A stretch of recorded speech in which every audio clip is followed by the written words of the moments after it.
இருக்காரு. இந்த அரசு எப்படி பாக்குறீங்க? அதிமுக காலத்துக்கு முன்னாடி திரும்பவும் தாவேகா காலத்துல திமுக தலைவர் கைது செய்யப்பட்டிருக்காரு. திமுக அலுவலகத்துக்கு திமுக தலைவரும் பொதுச் செயலாளரும் வந்திருக்கிறாங்க. அடுத்த கட்ட நடவடிக்கைகள்லாம் ஆலோசிக்க பல இடங்களில் திமுகவினர் போராட்டம் நடத்துகிறாங்க. எதிர்ப்பக்கம் தாவேகாவினரும் ஆர்ப்பாட்டம் நடத்த ஒரு போர்க்களம் போல பல இடங்கள் காட்சியளிக்கிறத நம்ம பார்க்கின்றோம். திரு ஜவஹர் அலி, இது ஒரு அசாதாரணமான சூழலுக்கு எதை தடுக்கிறதுக்காக கைது செய்வதா சொன்னோமோ அதுவே இன்னைக்கு விளைவாக வரதை நம்ம பார்க்குறோமா?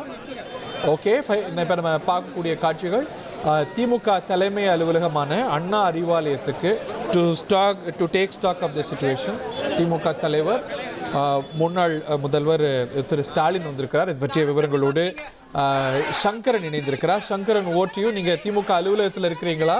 நீங்கள் பார்க்கக்கூடிய காட்சி மற்றும் இன்னைக்கு ஏன் திமுக தலைவர் வந்திருக்கிறார், அவங்களுடைய அடுத்த கட்ட நடவடிக்கைகள் பற்றி நமக்கு தகவல்கள் இருக்கா? வணக்கம் ஹரிகரன்.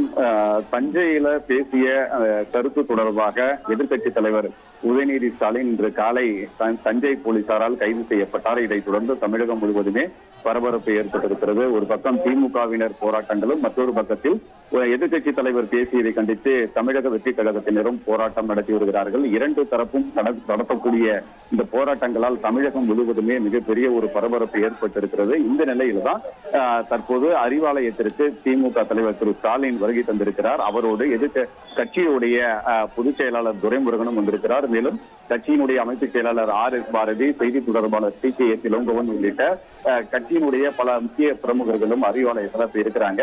தற்போது எதிர்கட்சி தலைவர் கைது செய்யப்பட்டிருக்கக்கூடிய ஒரு சூழல்ல அதை பற்றி உங்களுடைய கருத்து என்ன என்று காரில் இருந்து இறங்கும் போதே திமுக தலைவரிடம் செய்தியாளர்கள் கேள்வி எழுப்பிய போது அதற்கு எந்த பதிலும் சொல்லாமல் அவர் திரு ஸ்டாலின் அலுவலகத்திற்குள் சென்று விட்டார். தற்போது அடுத்த கட்ட நடவடிக்கை என்ன என்பது குறித்து கட்சியினுடைய மூத்த தலைவர்களோடு ஒரு ஆலோசனையில் ஸ்டாலின் ஈடுபட்டிருக்கிறார் என்பதுதான் தற்போதைய செய்தி. கட்சியுடைய பொதுச் செயலாளர் துரைமுருகன் உள்ளிட்ட பல முக்கிய பிரமுகர்கள் இருக்கிறார்கள். ஏற்கனவே 12 மணிக்கு இந்த வழக்கை விசாரிப்பதாக சென்னை உயர்நீதிமன்றம் தெரிவித்திருக்கிறது. எதிர்கட்சி தலைவருக்கு அவருக்கு பெயில் கிடைக்குமா, இல்ல அடுத்த கட்டமாக சட்ட போராட்டம் எப்படி, என்ன நடவடிக்கை எடுக்கிறது? மேலும் குறிப்பா நாளைக்கு சட்டப்பேரவையில பட்ஜெட் தாக்கல் செய்யப்பட இருக்கிறது. இந்த நிலையில அவரை எதிர்கட்சி தலைவரை செயல்பட விடாமல் முடக்குவதற்காகத்தான் இது போன்ற ஒரு நடவடிக்கையை எடுத்திருப்பதாக சற்று முன்னதாக அறிவாலயத்தில் செய்தியாளர்களை சந்தித்த RS பாரதி தெரிவித்திருந்தார். பல்வேறு கருத்துக்களையும் அவர் இந்த உதயநிதி ஸ்டாலின் கைது தொடர்பாக கருத்துக்களை தெரிவித்தார். எனவே திமுக தலைவரும் அடுத்த கட்ட நடவடிக்கை குறித்தும் சட்டப்பேரவையில் நாளை எவ்வாறு செயல்பட வேண்டும் என்பது குறித்தும் விரிவாக விவாதிக்க இருக்கிறார். இந்த முக்கிய பிரமுகர்களுடனான அந்த ஆலோசனைக்கு பிறகு கட்சியுடைய பொதுச் செயலாளர் துரைமுருகன் செய்தியாளர்களை சந்திப்பதற்கு அதிகமான வாய்ப்புகள் இருக்கிறது. எனவே துரைமுருகன் என்ன சொல்ல போகிறார் என்பதை